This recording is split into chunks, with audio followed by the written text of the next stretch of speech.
স্পষ্টতই আপনি যখন অনুমান করেন, আপনি নিশ্চিতভাবেই তা জানেন না। আপনি জানেন না যে আপনি কি নিয়ে কথা বলছেন। কিন্তু জান বলতে এটাও বোঝায় যে আপনার অনুমান এমন এক পর্যায়ে পৌঁছেছে যে আপনি এতে নিশ্চিতভাবেই আপনার মনকে মানিয়ে নিয়েছেন। এটা আসলে দুটি অর্থকে একত্রে বোঝাচ্ছে। যেমন কোরআনে ভালো অর্থে এটাকে ব্যবহার করা হয়েছে, আল্লাযীনা ইয়াযুন্নুনা আন্নাহুম মুলাকু রাব্বিহিম ওয়া হুম লা ইউকিনুন। তারা নিশ্চিতভাবে বিশ্বাস করে যে তারা তাদের মালিকের দেখা পাবে।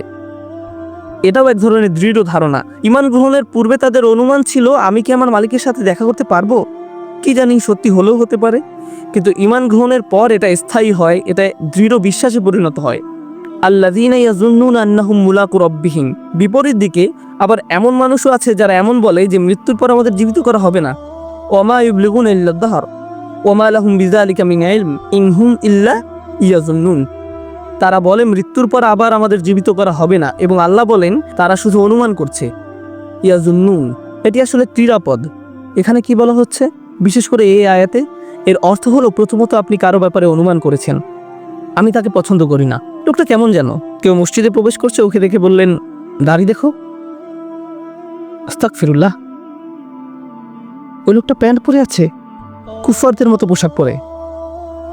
কি সমস্যা লোকটার? আপনি একজনকে দেখেই সাইজ করে দেন। আপনি কোনো রায় দেননি লোকটির ব্যাপারে, তবুও জানেন যখন সময় পার হতে থাকে এক পর্যায়ে নিশ্চিত হয়ে যায় যে ওরা সবাই এরকম, ওরা ওই রকমই। সব আফ্রিকানরা এরকম, সব সেনেগালরা এরকম, সব নাইজেরিয়ানরা একরকম, বাংলাদেশিরা একরকম, সব টার্কিশরা এরকম।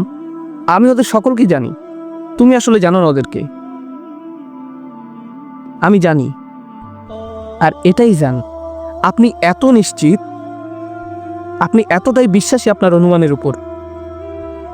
আর এটাই জান, আল্লাহ তাআলা বলছেন ইজতানিবু কাসীরাম মিনাজ জান। এই ব্যাপারটা শুধু জাতির উপর না, এই কাজটি ঘরের মধ্যেও হয়। স্ত্রী এক কথা বলল, আমরা ধরে নেই সে খারাপ কিছু মিন করেছে। হাজব্যান্ড একটা কথা বলল স্ত্রীকে, সে অনুমান করে নেয় সে তাকে নিয়ে ঠাট্টা করছে। আজকে ডিনার খুব ভালো হয়েছে, হাজব্যান্ড বলল। ও, তোমার আজকেও ভালো লাগেনি তাই না? আমি জানি তুমি আসলে এটাই বোঝাতে চাচ্ছ। না না, আমি বলছি খুবই ভালো হয়েছে। না না, আমি জানি তুমি কি বোঝাচ্ছ। এটাই জান, আপনি টেলিপ্যাথিক না, আপনি জানেন না আরেকজন আসলে কি বোঝাচ্ছে। আপনি শিখুন কিভাবে ভালো ধারণা করা যায়। জান এতটাই খারাপ আকার ধারণ করতে পারে, যখন দুজন মানুষ হেঁটে যায় আর একজন আসসালামু আলাইকুম বলে, আরেকজন বলে ওঠে ওয়ালাইকুম আসসালাম। আমি আসলে বুঝতে পারছি তুমি সালাম দ্বারা কি বোঝাচ্ছ। তুমি আসলে দেখতে চাচ্ছ যে ওয়ালাইকুম আসসালাম বলি কিনা, কারণ তুমি বোঝাতে যাচ্ছ তুমি আমার থেকে ভালো। ওইভাবে সালাম দিয়েছে কেন? কি বলো, ও তো শুধু সালাম দিয়েছে। না না, ও কিরকম চোখে আমার দিকে তাকাচ্ছিল, আমি এর মানে বুঝি।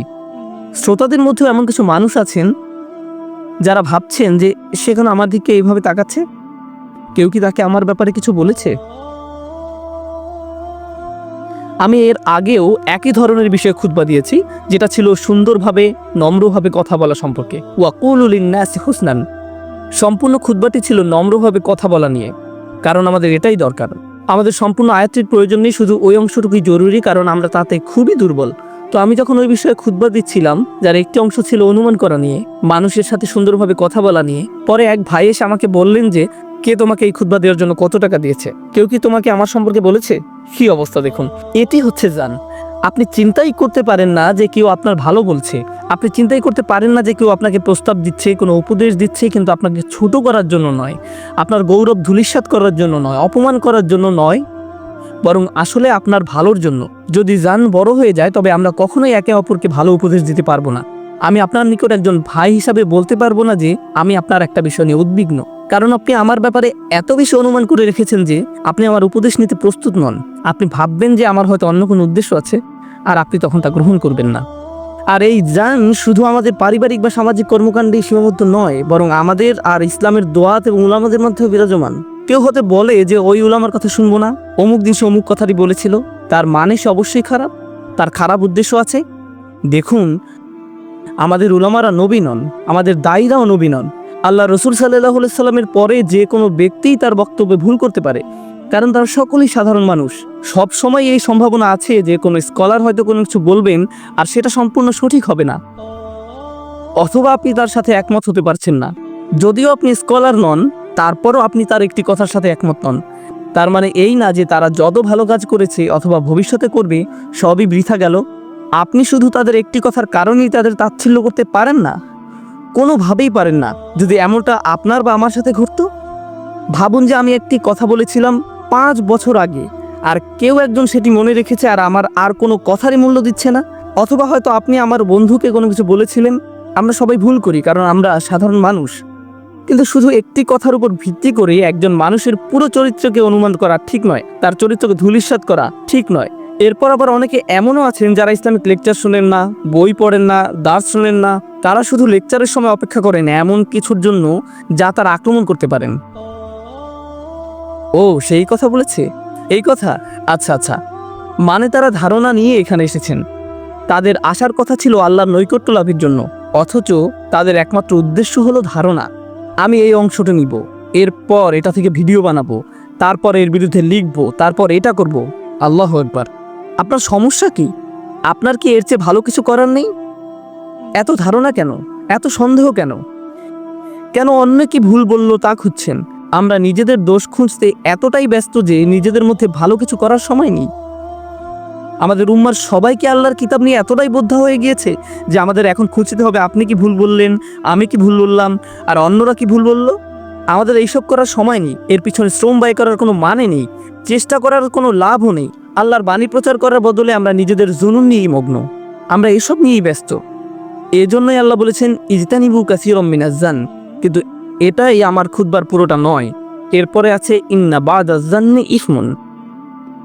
তিনি বলেন নিঃসন্দেহে, কোনো সন্দেহ নাই। এটা পরিহাসের ভাবে আল্লাহ বলছেন, প্রথমত অনুমান হলো এমন কিছু যা তুমি শুরুতে সন্দেহ করেছিলে, কিন্তু ধীরে ধীরে তা মনে গেঁথে গেল। তাহলে আমি এখন এমন কিছু বলি যাতে কোনো সন্দেহ নেই, অনুমানের পর একটি জিনিস অবশ্যই আসবে, ইসম আসবে।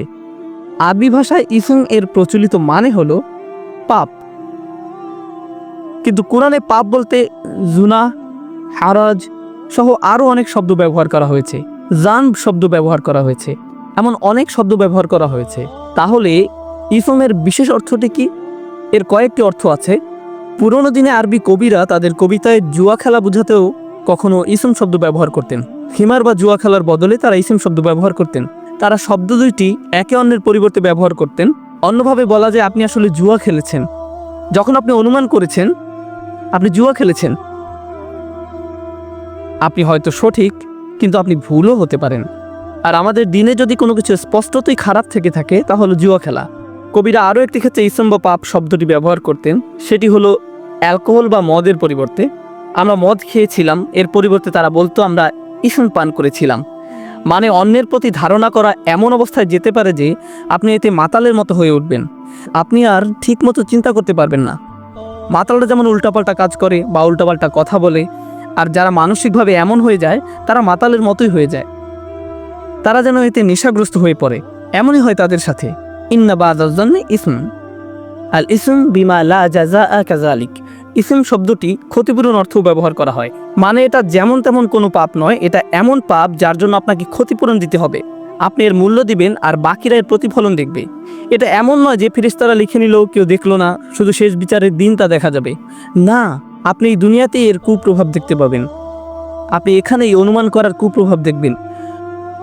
ভ্রাতৃত্ব নষ্ট হবে, সংসারে ফাটল দেখা দিবে, কারণ লোকজন অনুমান করে যে অন্যের মনে কি আছে। পুরো জাতি হয়তো যুদ্ধের জন্য প্রস্তুত হবে কোনো একটা অনুমানের কারণে। কতগুলো রাজনৈতিক স্ক্যান্ডাল হয়েছে অনুমানের উপর ভিত্তি করে। কোনো একটা গুজব রটলো অমুক নেতা এই কাজ করেছে, কোনো প্রমাণ নেই, কিন্তু মানুষ এর মধ্যেই রাস্তায় মারামারি শুরু করে দিল। মানুষ মরতে শুরু করলো, ব্যবসা বাণিজ্যের ক্ষতি হলো, কিন্তু কোনো দেশের তাতে কিছু যায় আসে না।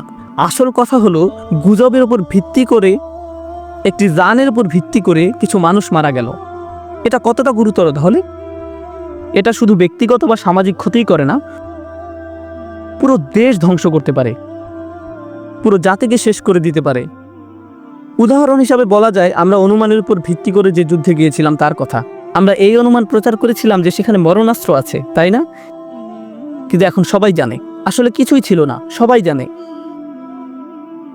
এটা কোনো গোপন খবর না, অথচ কত মিলিয়ন মানুষ মারা গেল এই অনুমানের কারণে।